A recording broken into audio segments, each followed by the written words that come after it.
Hello मेरे प्यारे दोस्तों, स्वागत है आज की एक नई वीडियो में। दोस्तों काफ़ी ज़्यादा कमेंट आ रहे थे कि सर त्यागपथी खंड काव्य के ऊपर वीडियो बनाइए। तो दोस्तों आज की इस वीडियो के बाद अगर आपको हर्षवर्धन का चरित्र चित्रण रटने की ज़रूरत पड़ी ना, तो लौट करके आना, वीडियो को डिसलाइक करके चैनल को अनसब्सक्राइब करके चले जाना। जी हाँ दोस्तों, गारंटी के साथ कह रहा हूँ, बस वीडियो को अंत तक देखिएगा। अगर आपको एक शब्द रटने की जरूरत पड़ी ना, तब मुझे बताना।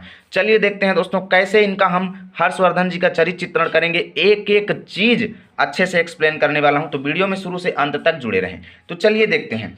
देखो दोस्तों, किसी का भी हम चरित्र चित्रण लिखें, किसी भी खंड काव्य के आधार पर लिखें, किसी का भी चरित्र चित्रण लिखें, किसी भी खंड काव्य के आधार पर लिखें, तो सर्वप्रथम देखो एग्जाम में दिया क्या जाएगा कि त्यागपथी खंड काव्य के आधार पर हर्षवर्धन का चरित्र चित्रण लिखो।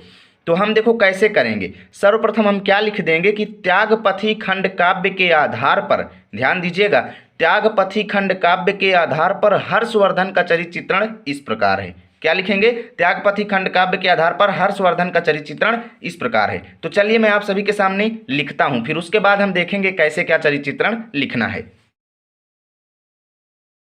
तो देखिए दोस्तों, मैंने लिख दिया त्यागपथी खंड काव्य के आधार पर हर्षवर्धन का चरित्र चित्रण इस प्रकार है, ठीक है ना। उसके बाद क्या करना है, देखिए हर्षवर्धन की कुछ विशेषताएं चुनेंगे।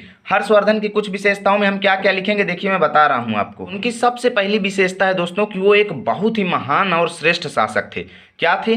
बहुत ही महान और श्रेष्ठ शासक थे, और उनका शासनकाल आज भी लोगों के द्वारा याद किया जाता है। तो कैसे लिखेंगे दोस्तों? सर्वप्रथम आपको क्या हेडिंग डाल देना है? श्रेष्ठ शासक। कैसे हेडिंग डालेंगे? देखिए यहां पर मैं यूज कर रहा हूं लाल स्केच का, लेकिन बोर्ड एग्जाम में आपको यूज नहीं करना है। तो यहां पर हम पहली हेडिंग क्या डाल देंगे दोस्तों? श्रेष्ठ शासक। तो देखिए दोस्तों, मैंने लिख दिया श्रेष्ठ शासक। अब जो हेडिंग हम डाले हैं ना, जो भी हेडिंग हम डाले हैं उसके अंतर्गत हम पहले कैसे लिखेंगे? देखो सर्वप्रथम तो यही लिख देंगे कि हर्षवर्धन या फिर महाराजा हर्षवर्धन एक श्रेष्ठ शासक हैं। चलिए लिखते हैं।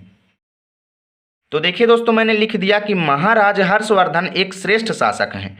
अब उसके बाद क्या करेंगे, देखिए हम कैसे कैसे उनकी मतलब विशेषताएं कुछ बना बना करके लिखेंगे। भले ही वो विशेषताएं उनके राज्य में ना रही हों, लेकिन एग्जामिनर के सामने हमें अपना चरित्र चित्रण अच्छा प्रस्तुत करना है। तो कैसे लिखेंगे कि उनके राज्य में प्रजा को हर प्रकार से, यानी सभी प्रकार से बहुत ज़्यादा सुख मिलता था, बहुत ज़्यादा सुख मिलता था। तो कैसे लिखेंगे? उनके राज्य में कोई भी प्रजा, उनके राज्य में कोई भी प्रजा दुखी नहीं रहती थी। तो चलिए लिखते हैं।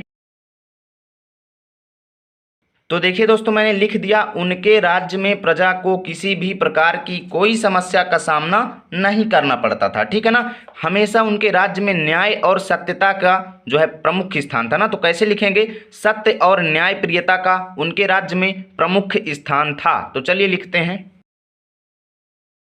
तो देखिए दोस्तों, मैंने लिख दिया कि सत्य और न्याय प्रियता का उनके राज्य में प्रमुख स्थान था। उसके बाद क्या लिख देंगे दोस्तों? हम लिख देंगे कि हर्षवर्धन जी ने, यानी महाराज हर्षवर्धन का संपूर्ण जीवन अपने प्रजा की सेवा में व्यतीत हुआ ना। तो कैसे लिखेंगे? चलिए देखते हैं। तो देखिए दोस्तों, मैंने लिख दिया कि महाराज हर्षवर्धन ने अपना संपूर्ण जीवन प्रजा के हितार्थ समर्पित कर दिया, यानी हित के लिए समर्पित कर दिया। अब देखिए दोस्तों, यहाँ पर हम कई हेडिंग्स बना सकते हैं, कई हेडिंग्स बना सकते हैं। जैसे हम कह सकते हैं कि भैया वो एक पराक्रमी योद्धा थे, ठीक है ना। कोई भी उनके राज्य में अगर जाता था युद्ध करने के हिसाब से, तो उससे वो श्रेष्ठ तरीके से, यानी बेहतर तरीके से युद्ध लड़ते थे, कोई भी उनको परास्त नहीं कर सकता था। यानी कि कई विशेषताएं बना करके लिख सकते हैं। तो दूसरी हेडिंग हम क्या लिखेंगे यहाँ पर? पराक्रमी योद्धा। तो देखिए दोस्तों, मैंने हेडिंग डाल दिया पराक्रमी योद्धा।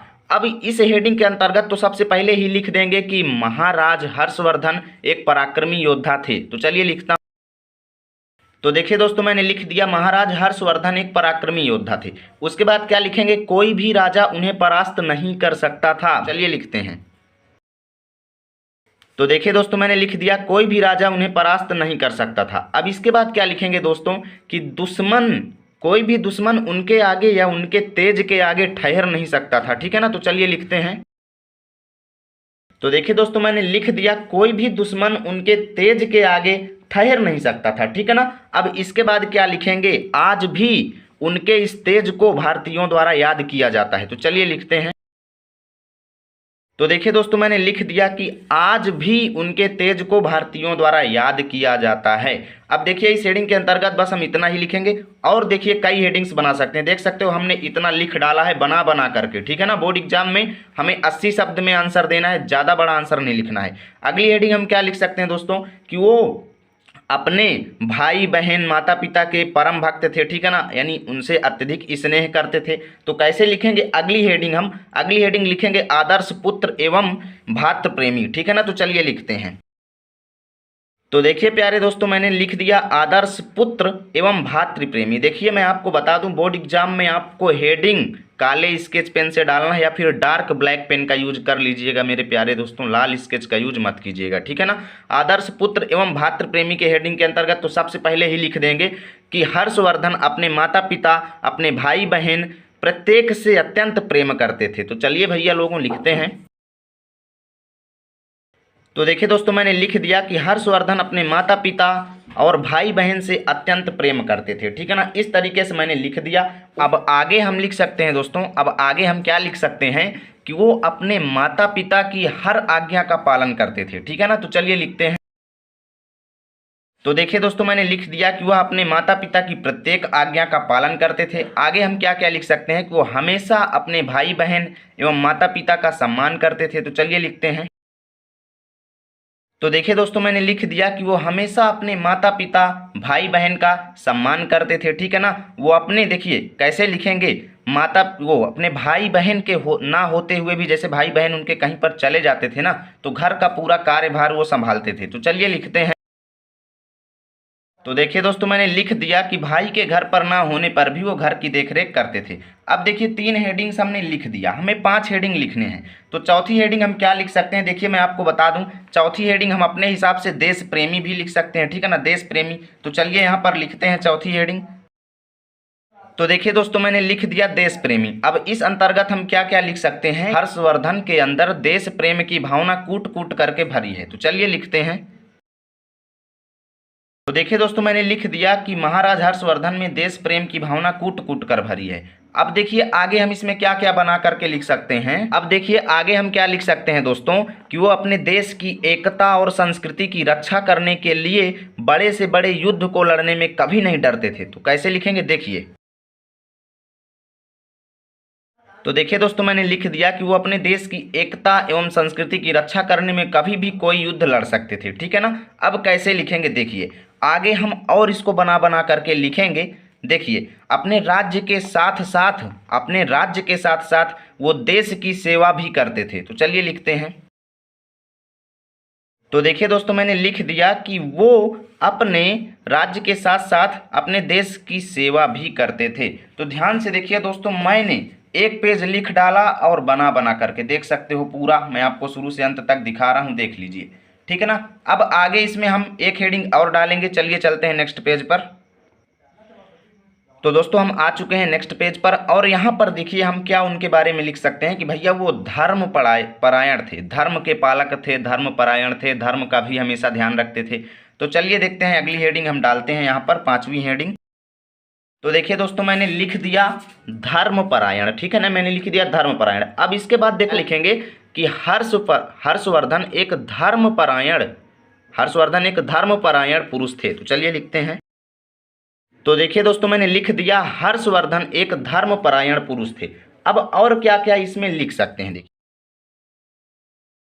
तो देखिए दोस्तों, मैंने लिख दिया कि वो अपने राज्य में कोई भी कार्य धर्म के विरुद्ध नहीं करते थे, ठीक है ना। अब और क्या लिखेंगे, धर्म को अपना जन्मजात बंधन मानते थे, ठीक है ना। तो चलिए लिखते हैं।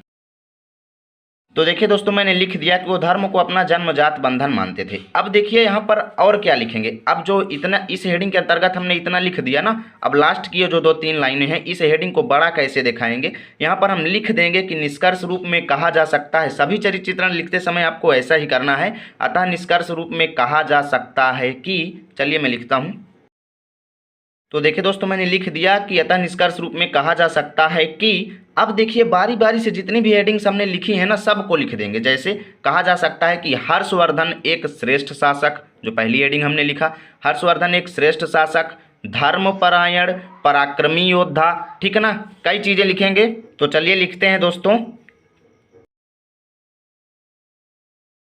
तो देखिए दोस्तों, मैंने लिख दिया। अतः निष्कर्ष रूप में कहा जा सकता है कि हर्षवर्धन एक श्रेष्ठ शासक, पराक्रमी योद्धा, धर्मपरायण एवं अपने माता पिता के परम भक्त थे। कहने का मतलब कि सभी हेडिंग्स को कामा लगा लगा करके बारी बारी से लिख देंगे। तो इस तरीके से आज पूरा हमने चरित्र चित्रण लिखा। इसका आपको पीडीएफ चाहिए तो टेलीग्राम पर लर्न विथ आरपी सर्च कीजिए, एक चैनल आएगा, उसको ज्वाइन करो, वहां पर पीडीएफ आपको मिल जाएगा। अगर वीडियो अच्छा लगा है तभी लाइक कीजिएगा। मिलेंगे आपके साथ नए वीडियो में, तब तक के लिए जय हिंद जय भारत।